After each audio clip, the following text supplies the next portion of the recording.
अस्सलाम वालेकुम my YouTube family, मैं हूं सुंबल राना। कैसे हैं आप सब लोग? उम्मीद करती हूं बिल्कुल ठीक ठाक होंगे। जैसा कि आप लोग देख सकते हैं मैं प्याज फ्राई कर रही हूं। एक्चुअली रात का टाइम है और हमने खाना है खाना, और बच्चों के लिए मैं बना रही हूं अंडे की भुजिया। और आज जो है वो कोई सालन वगैरह नहीं बनाया, और इसी वजह से बच्चों को खाना वगैरह देना था। तो मैंने कहा चलें, ये बच्चे बहुत शौक़ से खाते हैं अंडे की भुजिया, तो मैं जो है ना, मैंने कहा बच्चों को आज अंडे की भुजिया ही बना के देती हूँ। तो अंडा यहाँ पे मैंने प्याज जो है वो फ्राई किए हैं, और अंडे में जो है वो सारा नमक मिर्च मसाले वगैरह डाल के तो अंडे की भुजिया मैं इनको बना के दूँगी।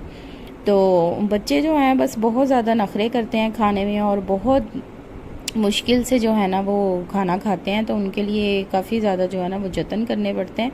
तो साथ साथ मैंने जो है वो रोटी भी बनानी थी, और मैंने कहा चले मैं साथ साथ एक तरफ मैं अंडे की भुजिया बना लूँ, दूसरी तरफ मैं रोटी बना लूँ। रोटियाँ आज हमारी ज़्यादा नहीं बननी, जस्ट 3-4 ही रोटियाँ बननी थी। मैंने भी नहीं खानी थी और मेरे हस्बैंड ने भी नहीं खानी थी, बस बच्चों के लिए बनानी थी। और साथ साथ मैंने जो है वो रोटी बनाई, और साथ साथ मैंने अंडे की ना भुजिया बनाई। तो बस फिर ये प्याज हमारा फ्राई हो चुका है। और प्याज को मैंने बहुत ज़्यादा जो है ना वो गोल्डन नहीं करती, ना ही बहुत ज़्यादा ब्राउन करती हूँ।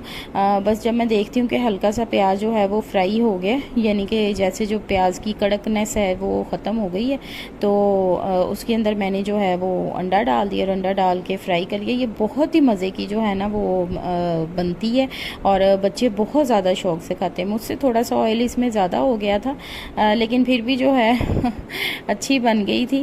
तो बस फिर इसको हमने बना के, तो इसको मैंने चूल्हे से उतार लिया था, और साथ साथ मैंने रोटी बना ली थी। तो बस बच्चे तंग बहुत करते हैं, बच्चे खाने पीने में बहुत ज़्यादा तंग करते हैं, नखरे करते हैं। काफ़ी बिजी डे रहा आज, जिसकी वजह से जो है वो मैं खाना वगैरह में कुछ नहीं बना सकी। तो मैंने कहा बाहर से ज़रूर कोई चीज़ जो है वो लेके आनी है, घर में ही जो है ना वो मैं इनको बना के देती हूँ। और रोटी मैंने बेलनी स्टार्ट की। और पहले जब मैं छोटी होती थी, मेरी अम्मी इस तरह रोटी बेलती थी, तो मैं बहुत ज़्यादा जो है ना वो इंस्पायर होती थी कि मेरी अम्मी जब रोटी बेलती हैं तो ये इस तरह से घूमती कैसे है रोटी तो अब जब मैं बनाती हूँ तो रोटी घूमती है। तो अब मुझे मेरी अम्मी बहुत याद आती हैं, अल्लाह उन्हें जन्नत नसीब करे, वो इस दुनिया में नहीं है। तो जो है ना बहुत मुझे याद आती हैं कि ना मुझे पता चलता है कि रोटी कैसे घूमती है। अब खुद बना बना के इतनी ज़्यादा प्रैक्टिस हो गई है।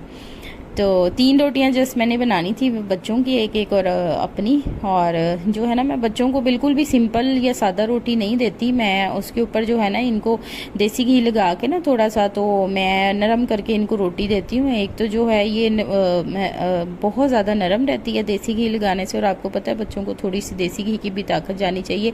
वैसे तो हमारे खाने की रूटीन आपको पता है कि इतने इस तरह की होती है कि मतलब कि कोई भी देसी घी वगैरह तो खैर हेल्दी चीज़ तो हम यूज़ ही नहीं करते।